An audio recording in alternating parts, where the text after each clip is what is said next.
Scales of trade official YouTube channel पे आने वाला को वेलकम। आज हम वीकली एनालाइज करने जा रहे हैं जो 15 जनवरी से 19 जनवरी तक होगा। पहले हम अपनी पिछले वीक की एनालाइज देख लेते हैं। पिछले वीक जब हमने गोल्ड को एनालाइज किया तो गोल्ड जो है वो 2045 के पास था और मैंने ये कहा था कि यहाँ से कुछ अप जाने के चांसेस हैं। 51 का एरिया अगर ब्रेक होता है तो फिर ये ऊपर की तरफ चला जाएगा और अगर ये 51 के नीचे होल्ड करता है तो ये 33 तक आने के चांसेस होंगे और अगर ये ब्रेक क्लोज हो जाता है तो फिर यहां तक के चांसेस होंगे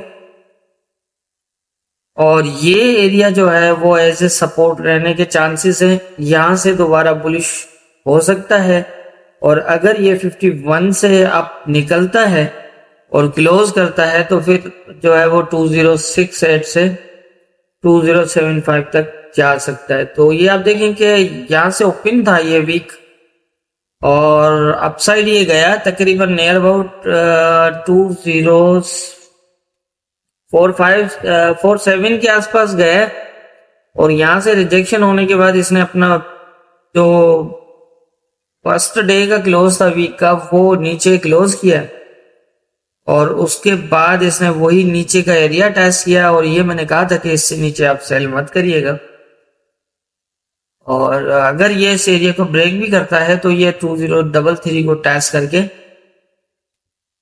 फिर नीचे की तरफ मूव होगा।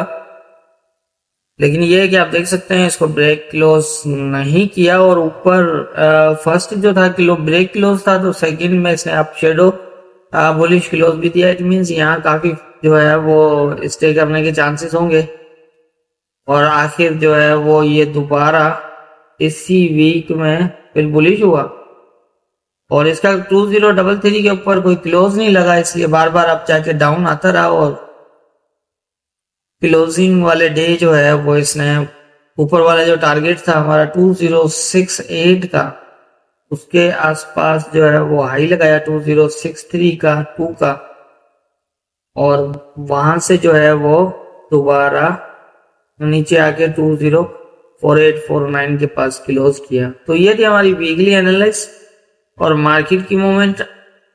अब हम देख लेते हैं कि नेक्स्ट वीक कौन से इंपॉर्टेंट एरियाज होंगे। नेक्स्ट वीक के हवाले से अगर हम बात करें तो फिलहाल जो पोजीशन है वो ये है कि अगर ये 51 से ऊपर डे क्लोज होता तो हम इसको मजीद बुलिश जो है वो साइड देखते, मतलब फिर इसमें और अभी फिलहाल ज्यादा बुलिश के चांसेस तो हो सकते हैं लेकिन अब देखना यह है कि क्या ये नेक्स्ट जो होगा डे का वो 51 के ऊपर कहीं दे पाता है या नहीं दे पाता, क्योंकि जो है यहाँ भी रिजेक्ट है और 32 वाला जो एरिया था वो भी ब्रेक है और नीचे जो है वो शेडो ब्रेक है। अब यहाँ पर देखिएगा, देखना हमें ये है कि ये 51 से ऊपर अगर क्लोज ना कर पाया डे में तो फिर यहाँ से ये चांसेस हो सकते हैं।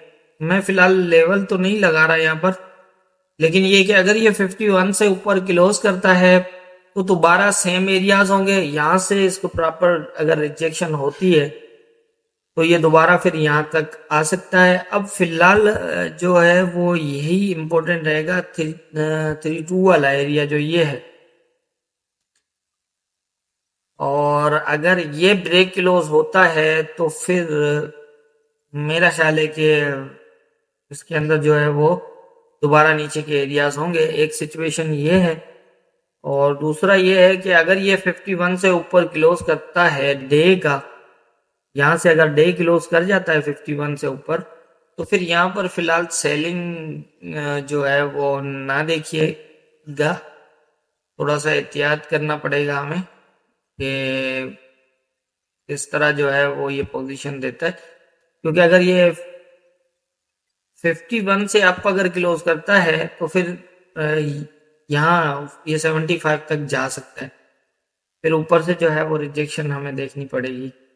और अगर ये 51 से ऊपर जब तक क्लोज नहीं करता, हम इसको डे का क्लोज नहीं करता, हम इसको बाय में मजीद नहीं देखेंगे। और नीचे की पोजीशन फिलहाल देखेंगे। और नीचे भी अगर हम बात करें तो अगर हम वेव्स की 1 2 3 4, तो ये है कि अगर प्रीवियस के हाई को जो है वो ब्रेक क्लोज किया है, इसके क्लोज को, मेरा ख्याल है कि आप इसको इस तरह ही देखें। जो ये इस तरह की पोजीशन है, और अगर ये ब्रेक क्लोज हो जाता है तो फिर ये नीचे यहाँ तक, और इसके नीचे जो है वो अगर डे क्लोज करता है तो फिर इस तरह की पोजीशन बन सकती है। इससे मजीद नीचे फिलहाल मेरा ख्याल है मुश्किल है नेक्स्ट वीक। लेकिन मुश्किल का मतलब ये नहीं होता कि नहीं है, फिर नीचे लेवल टू लेवल इसको मार्केट को फॉलो करना पड़ेगा। अगर 2001 के नीचे डे का क्लोज लगता है तो फिर ये और सेलिंग प्रेशर में आ जाएगा। एक सिचुएशन ये है, और दूसरी जो है वो अपसाइड मैंने ये बताई यहाँ, ये हो सकता है अगर ये 51 से ऊपर डे का क्लोज कर जाता है यहाँ पर, तो फिर हमें जो है वो इसको फिलहाल हम फिर इसको देखेंगे बुलिश साइड। मतलब 51 के अप अगर ये क्लोज करता है तो ये इस एरिया को ब्रेक कर देगा यहाँ तक। और अगर ये यहाँ से आकर इस एरिया को ब्रेक ना करे तो फिर ये मजीद अपसाइड भी जा सकता है, जो 2090 तक सीखता है। एक ये सिचुएशन है, ऊपर बहुत ज्यादा रिस्की रहेगा बाइंग, ये ध्यान में रखिएगा। बिना सेल कोई जो है वो ट्रेड एक्टिव मत करिएगा, क्योंकि मैं हमेशा कहता हूँ कि हायर रिजेक्शन एरियाज में बाय करना बहुत रिस्की होता है। इसलिए अगर पोजीशन देता है, हम जाहिर है हमें पोजीशन बाय की दे रहा है तो हम तो बाय ही करेंगे, लेकिन उसके अंदर लॉट साइज जो है वो उसका बड़ा ध्यान रखना पड़ता है, और एसएल का इस्तेमाल जो है वो जरूर करना पड़ता है। क्योंकि इन एरिया से जब मार्केट रिजेक्ट होती है तो फिर अगर एक प्रॉपर रिजेक्ट होती है किसी बड़े टाइम फ्रेम में, तो एक ही दिन में 800 से 1000 पिप्स भी सेल कर सकता है। ये मैं कह रहा हूँ पिछली जो मूवमेंट्स हुई है उसके बेस पे। आप खुद पिछली मोमेंट्स में जाके देखें कि एक एक दिन में 1200 पिप्स जो है वो मार्केट इन एरिया से सेल हुई है। तो इसलिए जो है वो मैं कह रहा हूँ कि इन एरियाज में बाइंग रिस्की रहेगा, लेकिन यकीनन हमें बाई की पोजीशन देगा तो हम बाई करेंगे। एसएल जो है उसका इस्तेमाल जरूर करें। अब फिलहाल इस तरह की पोजीशन नेक्स्ट वीक मुझे नजर आ रही है। मेरे समझ के मुताबिक मुझे यही लग रहा है, बाकी अपना क्या है ये तो ऊपर वाला बेहतर जानता है। दुआ में याद रखिए।